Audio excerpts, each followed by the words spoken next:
ചില TV അല്ലെങ്കിൽ anime series അങ്ങനെയാണ്. ആരും ഒരു പരിധിയിലധികം പ്രതീക്ഷയൊന്നും നൽകാതെ നിൽക്കുന്ന ഒരു സമയത്ത് നിരൂപകരെ അടക്കം അതിശയിപ്പിച്ചുകൊണ്ട് ഒരു പുതിയ ദൃശ്യവിസ്മയം തന്നെ അവയങ്ങ് ഒരുക്കി തീർക്കും. അന്നുവരെ ആരും കേൾക്കാത്ത നമ്മുടെയൊക്കെ ഹൃദയത്തോട് ചേർത്ത് നിർത്താൻ കഴിയുന്ന കഥകളെയും കഥാപാത്രങ്ങളെയും ഉൾക്കൊള്ളിച്ചുകൊണ്ട് they create a new standard in the industry. അത്തരത്തിൽ കഴിഞ്ഞ കുറച്ച് കാലങ്ങൾക്കിടയിൽ ഇറങ്ങിയിട്ടുള്ള അല്ലെങ്കിൽ ഇന്നും പുറത്തിറങ്ങിക്കൊണ്ടിരിക്കുന്ന പുതുമ നിറഞ്ഞതും ക്രിട്ടിക്കലി അക്ലൈംഡുമായിട്ടുള്ള ആനിമേഷനെ കുറിച്ചുള്ള ഒരു സീരീസ് ആയിരിക്കും ഇത്. ഈ സീരീസിലെ ആദ്യത്തെ ആനിമയുടെ പേര് മേഡ് ഇൻ അബീസ് എന്നാണ്. ഈ മനോഹരമായിട്ടുള്ള ആനിമയുടെ മാങ്ക സീരീസ് എഴുതിയതും ഇല്ലസ്ട്രേഷൻ ചെയ്തിരിക്കുന്നതും അക്കീതോ ട്സുഗുഷിയാണ്. അബീസ് എന്നറിയപ്പെടുന്ന ദുരൂഹമായ ആഴമേറിയ ഒരു ഗർത്തത്തിന്റെ ചുറ്റിലും സ്ഥിതി ചെയ്യുന്ന ഒരു കൊച്ചു ഗ്രാമം. അവിടെ കഴിയുന്ന റീക്കോ എന്ന പെൺകുട്ടിയാണ് കഥയിലെ പ്രധാന കഥാപാത്രം.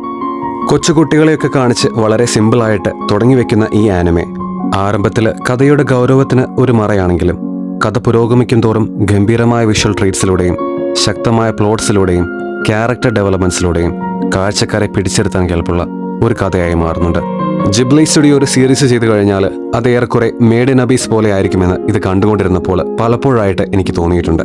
പ്രകൃതിയെയും അവിടെ ഉണ്ടാക്കി വെച്ചിരിക്കുന്ന ഒരു മായാ ലോകത്തെയും വളരെ റിയലിസ്റ്റിക്കും കൺവിൻസിംഗുമായി ചെയ്തു വെക്കാൻ ഈ ആനിമയ്ക്ക് സാധിച്ചിട്ടുണ്ട്.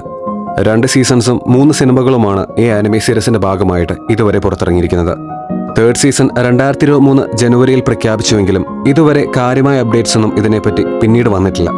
മേഡ് ഇൻ അബീസ് ഇതുവരെ നിങ്ങൾ കണ്ടിട്ടില്ലെങ്കിൽ തീർച്ചയായും കണ്ടു നോക്കേണ്ട ഒരു ഗംഭീര ആനിമേ സീരീസ് തന്നെയാണ്.